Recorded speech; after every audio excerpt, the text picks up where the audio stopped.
안녕하세요. 5시 시작하려고 했는데 좀 정리를 하다 보니까 시간이 조금 몇 분 지체됐네요. 어, 아직 입장하시는 분들이 없어서 잠깐 얘기를 하겠습니다.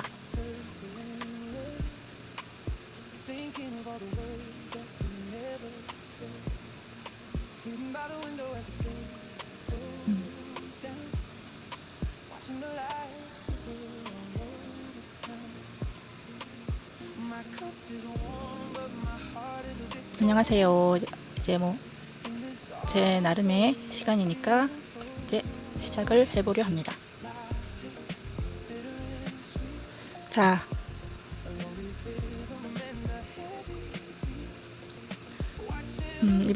이번에가 이제 세 번째 틱톡 라이브네요.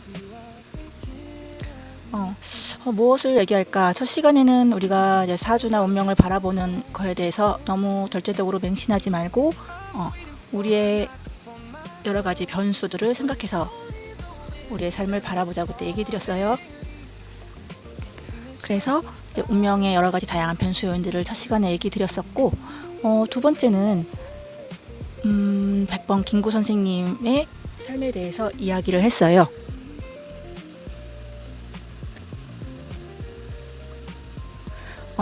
백번 김구 선생님에 대해서 저번에 이제 백번 김구 선생님의 정확한 이제 시는 알 수가 없지만, 이렇게 이제 백구 선생님이 1949년에 돌아가셨잖아요. 그 완두기 흉탄에 맞아서 출생은 1876년 8월 29일로 되어 있어서 그거에 맞춰서 백번 김구 선생님의 삶을 한번 사주와 함께 삶을 조명해 보았어요.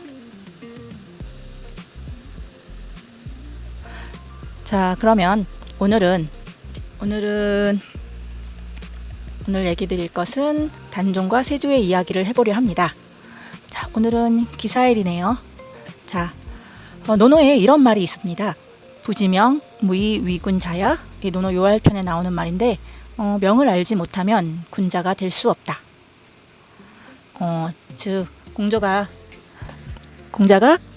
논어 맨 마지막에 남긴 말인데요. 어떻게 보면 이 명을 알라는 말이 우리의 인생에서 가장 중요한 게 아닌가 싶어요. 마치 소크라테스의 너 자신을 알라? 그런 것과 유사한 맥락이라는 생각이 드는데요. 우리가 명을 대하는 자세, 그거를 오늘 단종과 세조의 이야기로 풀어보려고 합니다. 우리 이제 얼마 전에 왕가 사는 남자를 통해서 아마 단종 이슈가 바람이 불었었죠. 정말 그 비극적인 이야기, 마음이 아팠어요. 그쵸? 그때 그 왕가 사는 남자 거의 엄청 많이 보셨었죠, 다들. 예. 우리가 이 논어에서 명을 안다는 게 단순히 내 앞날을 미리 안다가 아니라 내가 어찌할 수 없는 것과 어찌할 수 있는 것을 구별하면서 이렇게 인생을 바라보는 거라고 생각을 해요. 자, 우리 단종은 1441년에 태어나서 1457년 비극적인 생을 마감하게 돼요. 자, 우리 단종의 생일을 보면 1441년 음력 7월 23일에 동구 자선당에서 이제 원자로 태어났죠. 세종대왕이 얼마나 기뻤겠어요. 그렇죠? 적장자의 적장자. 완전 훌륭한 전통성을 가진 왕이 될 수 있는 손자였죠. 그래서 세종은 너무나 기뻐가지고 이제 사면하는 교지를 내리려고 했을 때 그 교지를 다 읽기도 전에 이 전각 위에 큰 촛대가 갑자기 땅에 떨어져요. 세종은 이를 불길하게 여겼고 이제 급히 치우라고 명을 했어요. 하지만 그러니까 단종의 어머니인 권세자빈 권씨가 세상을 다음날 떠나게 돼요. 이제 24세 나이로. 그쵸? 그래서 단종은 어머니의 따뜻함을 느끼지 못하고 큰 상황에 놓이게 됩니다. 그쵸? 우리 워낙 많은 역사물들을 보셔서 다들 아실 거예요. 그쵸? 그래서 세종은 걱정이 앞섰어요. 그래서 이 상황을 얘기해 본다면, 세종이 이 걱정이 앞섰기 때문에 이제 그 고전의 한 문구랑 비유해서 얘기를 드리자면, 마치 제가 화면에서 지금 보여드린다면 우리 단종의 삶은 다 아시죠? 탄생과 비극, 그다음에 쭉 하는 흐름들 속에서 우리가 이제 단종의 사주랑 세조의 사주를 지금 제가 보여드리고 있는데, 조금 자리를 조금 엔터 칠게요. 화면에 보이도록 네, 이렇게 이제 보이고 있어요. 이제 위에 뭐 이제 한자를 아시는 분들은 보이시겠지만 신유년, 병신월, 정사일, 시간은 좀 미정이긴 해요. 로 단종의 사주를 보고 있고, 이 단종의 삼촌인 세조는 정유년, 신해월, 병자일로 보고 있어요. 자, 우리는 이 단종과 세조의 이야기를 하나 이제 주역계로 이 사람의 인생을 바라보고자 해요. 세종은 이제 이 어머니를 잃은 손자에 대해서 걱정이 많이 앞섭니다. 그래서 이게 마치 그 주역의 제2계 이제 중지곤의 이 초류의 상황에 놓여 있다고 참 볼 수 있어요. 우리 이제 한 사람의 생애로 제가 주역계로 한번 보고자 한다고 했죠. 그래서 이 문구의 뜻은 이래요. 이제 한자 같은 경우는 여기 제2계 중지곤 초육계라고 해가지고 이상 경빙지라고 써 있어요. 이 주역의 이제 뜻에 보면 서리를 밟으면 머지않아 굳은 얼음이 온다라는 뜻으로 보고 있어요. 이게 공계의 가장 아래 첫 번째 효기 때문에 어떻게 처음 나타나는 그런 현상이거든요. 그래서 세종의 이 손자를 걱정하는 상황, 그다음에 단종의 이 출생 상황 자체가 벌써 이런 불안한 징조를 보이고 있어요. 그렇죠? 우리가 병상에서 이 어린 손자를 걱정하던 세종의 마음인 거죠. 그리고 군자는 편안할 때 위태로움을 잊지 않고, 살아있을 때 망함을 잊지 않고, 다스려질 때 어지러움을 잊지 않는다고 했잖아요. 이게 세종이 이제 이런 상태인 거예요. 지금 내가 이 손자를 지킬 수 없음에 불안해하고, 이 주역의 공께처럼 서리가 아직 발밑에서 사각거리는 상황, 별거 아닌 것 같지만 이게 서리를 밟았다는 건 이제 얼음이 오고 있다는 뜻이고, 이 효를 보면서 이제 곧 신하가 임금을 해치는 일이 생기지 않을까 이 세종은 걱정을 했던 거죠. 이 단종의 사주를 보면 정화예요. 아까 사주에서 보여드렸듯이 정사일주이긴 하나 이 신월에 금의 기운이 많다 보니까 이 재성이라는 부분이 강해요. 근데 재성이라는 것은 내가 취하는 재물, 내가 힘을 들여서 얻고자 하는 것들, 내가 무언가 이렇게 노력을 해서 얻어야 하는 것들의 개념으로 풀이해 볼 수 있지만, 이런 상황에서 사주를 보면 오히려 유일한 의지처는 이 월에 있는 병화인 겁재인 거죠. 자, 그래서 이 세조의 사주는 단종의 사주는 어떻게 보면 어머니를 벌써 잃어서 어머니의 보호를 받지 못하는 상황에 놓이게 되고, 거기다가 이제 세종까지도 몸이 아픈 상황, 그 다음에 자신의 아버지 문정 자체도 병약했기 때문에 왕위를 그리 오래 유지하지 못하고 일찍 죽고 맙니다. 네, 그래서 이 상황이 굉장히 곤괴의 초륙 상황이라는 거라고 비유해 본 거죠. 자, 이제 단종은 아버지가 즉위 후 얼마 안 돼서 돌아가시기 때문에 어린 나이에 왕이 됩니다. 자, 이 12살의 왕이 어떤 게 있겠어요? 아무것도 업적도 없고 치력도 없죠. 덕이 얇은데 자리가 높다라는 상황. 이게 어떻게 보면 우리가 아까 사주적으로는 재다신약, 재가 많아서 내가 이걸 컨트롤할 수 없는 상황을 말하는데, 이제 금 재성들에 둘러싸여 있기 때문에 내가 비록 왕위에 오렸고 내가 다스려야 될 조선이라는 그 나라 자체를 내가 컨트롤하기 힘든 상황에 놓여 있게 돼요. 자, 이런 상황을 보면 이제 왕위에 오른 단종의 상황을 보면 덕박이 위존, 지소이모대, 역소임중, 선불급이 이렇게 얘기를 할 수가 있어요. 주역 개사전에 나온 글인데, 덕은 얇고 자리는 높고 아는 것은 적은데 도모하는 것은 크고 힘은 약한데 맡은 것이 무거우면 화가 미치지 않는 경우가 드물다라고 했어요. 물론 이제 어린 나이에 무슨 덕을 논하겠냐마는, 그래도 이제 단종의 상황이 이만큼 자신이 무언가를 할 수 없는 입장에 놓여 있다는 걸 이렇게 표현한 거죠. 그래서 문종은 1452년에 서거하게 되는데, 이때 문종의 나이가 39이었어요. 그래서 죽기 전에 자신의 아들을 김종소와 황보인 같은 이 원로들에게 부탁을 하게 돼요. 노노 태백편에 이런 말이 있어요. 가히, 여기 한자를 같이 보여드릴게요. 가히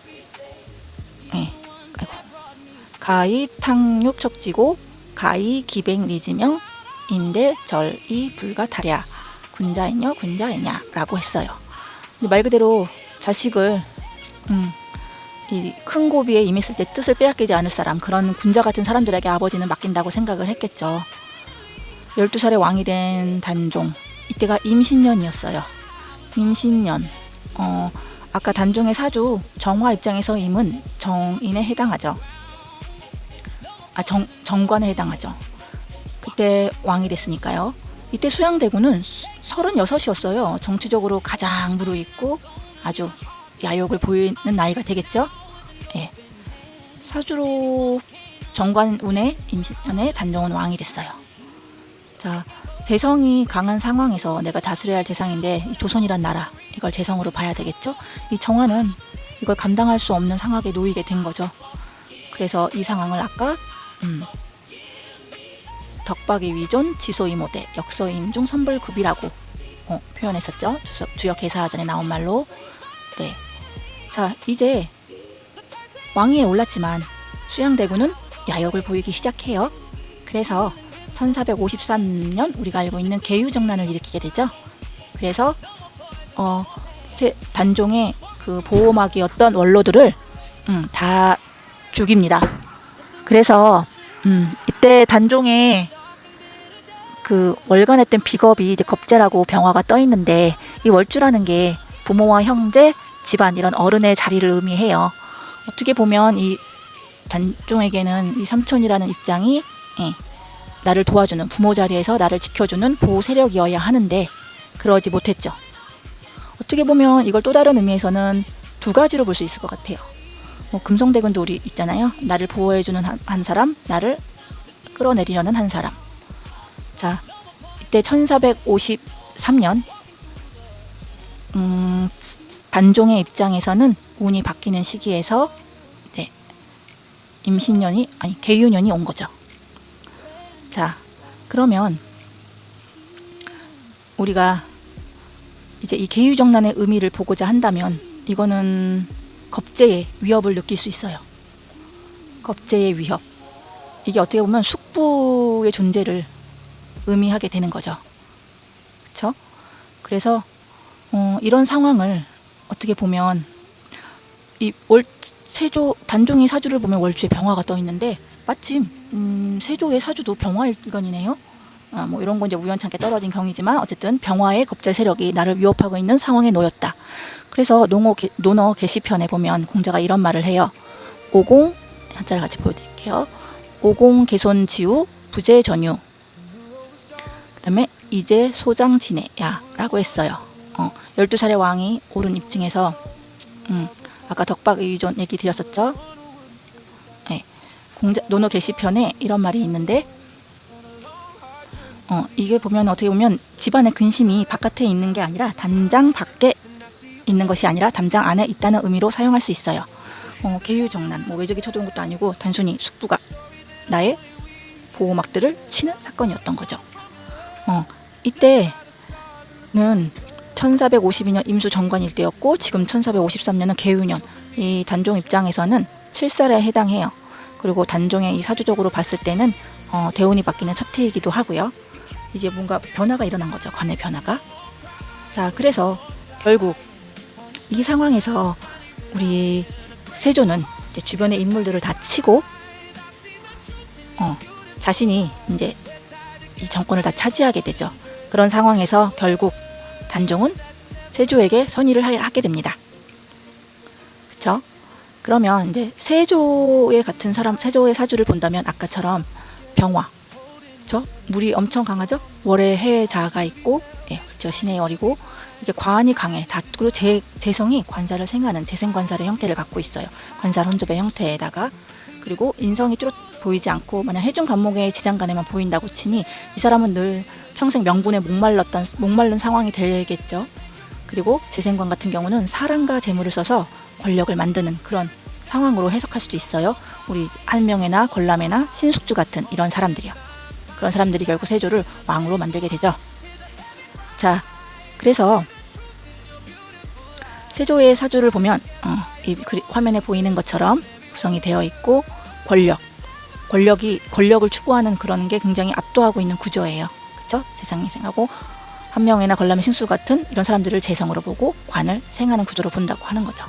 자, 인성 같은 게 부족하다는 건 어떤 명분과 정당성, 문서 뭐 이런 거로 본다면 세조는 그것들에 대해서 엄청난 집착을 보이게 되죠.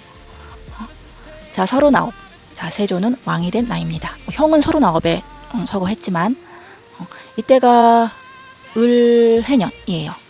세조한테 우리 병화한테 을은 정인이에요. 그러니까 하나의 문서, 그런 자격이 주어지는 거죠. 우리 이런 상황을 보면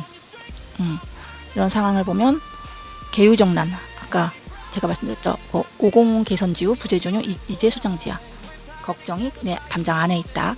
세조가 즉위한 이후 제가 이제 요거 상황을 본다면 도덕경 29장의 상황에 맞춰 본다면 천하신기, 불가위야, 이자폐지, 십자실지라고 말할 수 있는데, 이게 천하라는 신묘한 그릇은 억지로 할 수 없기에 억지로 하는 자는 그르치고 움켜쥐는 자는 잃는다라는 뜻인데, 이 세조가 보면 이 억지로 이걸 찾으려 했던 상황을 표현해 볼 수 있어요. 그리고 주역의 중천건계라고 볼 수 있죠. 그때 보면 6번째 요 항룡유해라고 있어요. 이제 끝에 올라간 용은 후해가 있다. 어떻게 보면 세조는 이때 후해의 상태에 놓여 있었다고 볼 수도 있어요. 세조는 13년의 왕위 끝에 이제 1468년 52살에 병으로 서거하죠. 이때 중가 을사대운이었고, 아까 사주에서 보면은 그렇죠? 여기 뒤에 보면 을사대운 52살에 돌아가시니까 사가 해를 치는 거죠. 아까 꼭 그렇죠? 단중 같은 경우도 이제 그 반대 상황이긴 한데, 자, 이럴 때 보면 세조의 상황은 무리한 욕심에 의한 아마 엄청난 병과 여러 가지 그리고 그 자식들도 대부분 뭐 좋게 이어지지 못했어요. 우리가 이제 정순왕후 얘기에서도 많이 인용돼서 오잖아요. 그런 것처럼 이 세조의 14년의 삶은 편치 않았다고 보여요. 자, 그러면 세조의 사주를 보면 우리 아까 것처럼 병화 사주가 자를 추구했고 그 때에 맞춰서 자신의 욕심을 이루게 됩니다. 자, 이렇게 보면 뭐 우리는 뭐 업보다 뭐다 뭐 이런 얘기들도 하긴 하지만 이 도덕경 33장에 대해서 이 세조와 얘기를 한다면 승인 자유력, 승인 여기 대세조 서가는 시점 뭐 이런 걸 같이 얘기해 본다면 승인 자유력, 자승자강. 남을 이기는 사람은 힘이 있는 거고 자기를 이기는 사람이 진짜 강하다. 물론 세조는 남을 이기는데 조선 최고였죠. 자신을 이겼는지는 우리는 알 수 없는 부분이긴 해요. 네, 자, 이제 어쨌든 세조는 왕위에 올랐고 이제 1456년 사육신 사건이 일어나죠. 그렇죠? 이로 인해서 단종은 1457년 노상군으로 강등돼서 영월 청룡포로 가게 됩니다. 자, 이 상황은 다들 아시는 이야기예요. 그러면 1456년은 병자년이에요. 단종이 16살, 뭐 세조가 40의 나이죠. 성상문, 박팽년, 하위지, 이계, 유웅부, 유성원 이런 6사람들이 상황을 다시 세우려다가 발각이 되고 결국엔 죽임을 당하게 되죠. 병자는 어떻게 보면 세조의 일주가 병자 일주였잖아요. 이게 복음의 형상이 보이는데 어떻게 보면 안에서 하나의 흔들리는 현상이 있었다라고 볼 수도 있겠죠. 자, 우리 이 사육신의 사건에 대해서는 아마 이런 말을 많이 쓸 거예요. 논어에서 나오는 세안 연우 지송 백지후 조야라라고 해서 계유정난하고 세조가 즉위했고 일장직이 항명유해는 그때 얘기한 거고, 그래서 날이 추워진 뒤에라야 소나무와 잣나무가 늦게 시든다는 것을 안다라는 뜻이에요.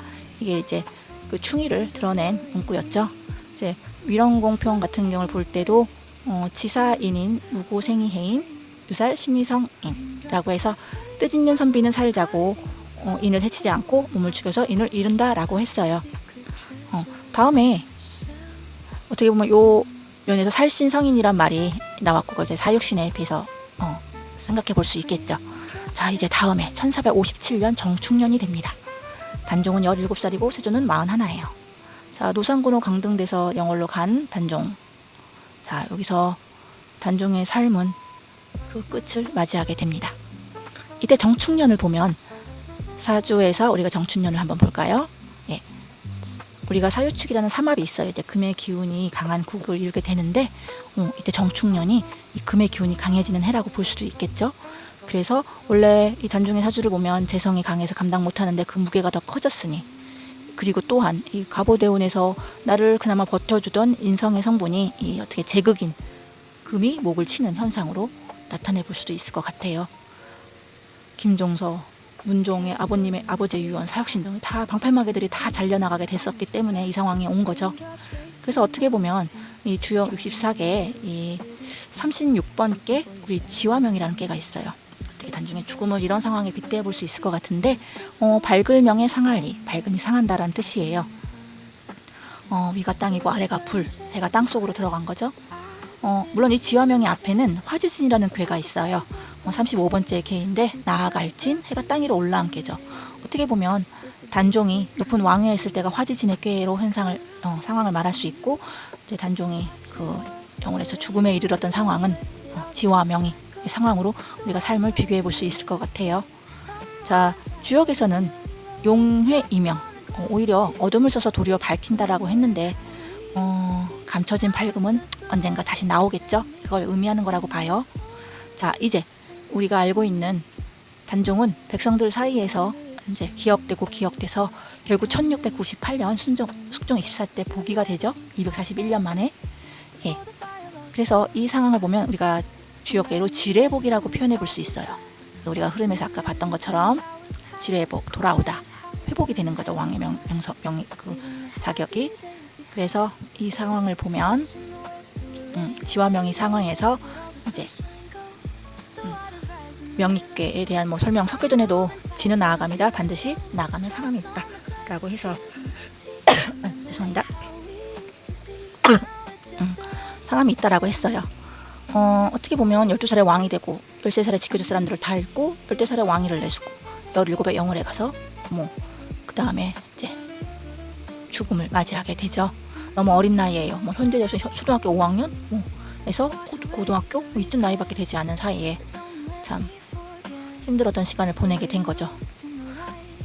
그러나 사람들 사이에서 단종은 기억이 됐고 그 기억 속에서 1698년 마침내 숙종 24년에 복위가 됩니다.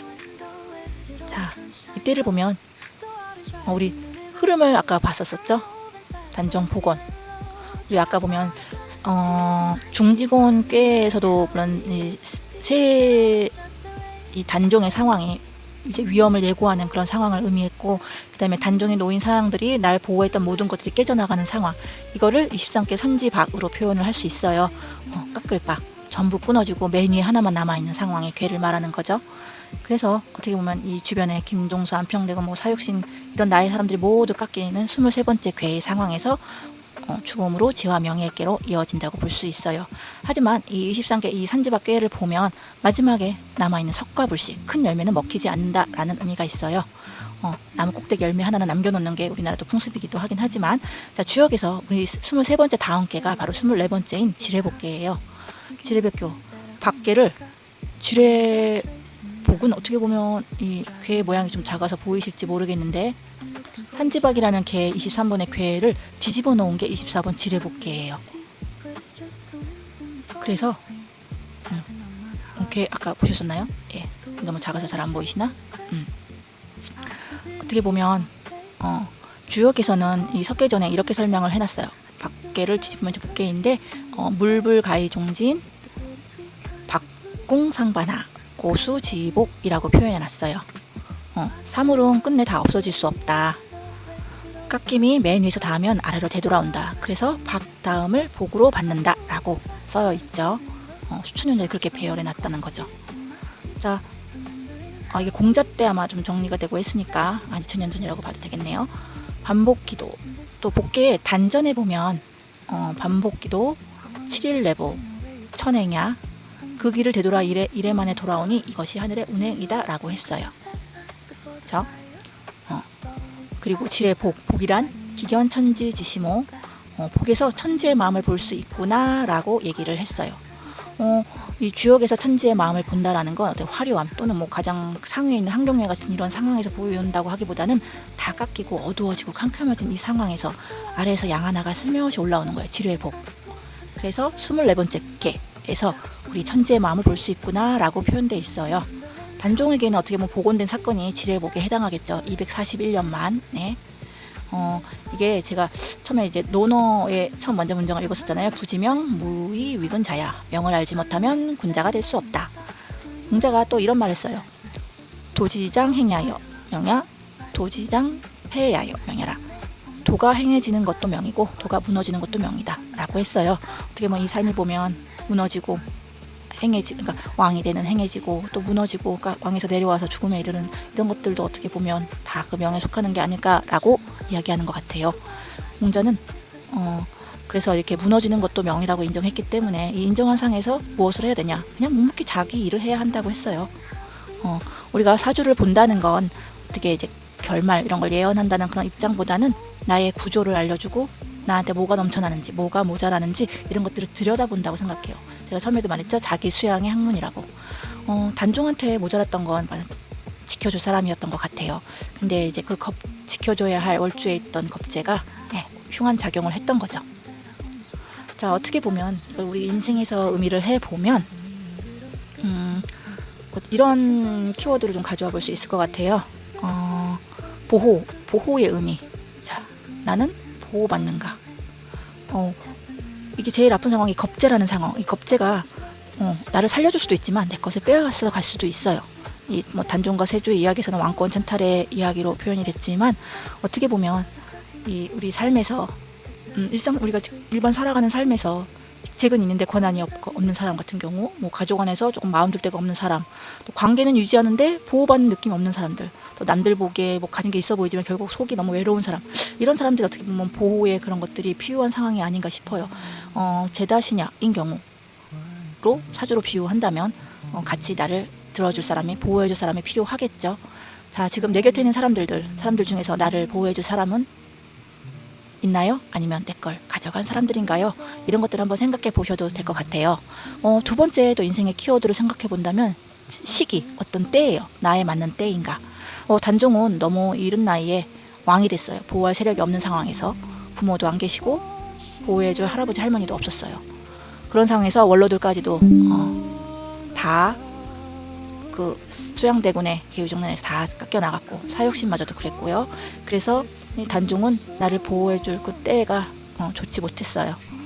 근데 이 때라는 게 내가 완전히 내 맘대로 할 수 있는 부분은 아닌 것 같아요. 살아가면서 안 풀리는 시기, 단순히 실력이 없는 건 아닌데도 안 풀리는 경우가 있잖아요. 어떻게 보면 실력 없는 사람도 때를 잘 만나면 잘 풀리는 경우가 있고요. 이 때라는 게 이 명리의 주요 핵심 용어인 것 같아요. 때를 만나자, 나의 계절을 만나자. 자, 이제 세 번째 키워드는 방패, 나를 도와주는. 어떻게 보면 단종은 전통성을 가진 이 완벽한 존재였어요. 하지만 그 정통성만으로는 지킬 수 없었었죠. 나의 사람들, 나의 방패들이 다 무너져 가면서 이 산지밖에처럼 다 깎여 나가게 되는 거죠. 자, 근데 이런 상황에서도 이 사육신들은 끝까지 단종을 위해서 목숨을 버리게 됩니다. 우리가 세안 연호 지송 백지 후유 조야라 라고 해서 추워진 다음에야 소나무를 안다라는 것처럼 누가 아까 첫 번째에서 제가 보호라는 걸 받았잖아요.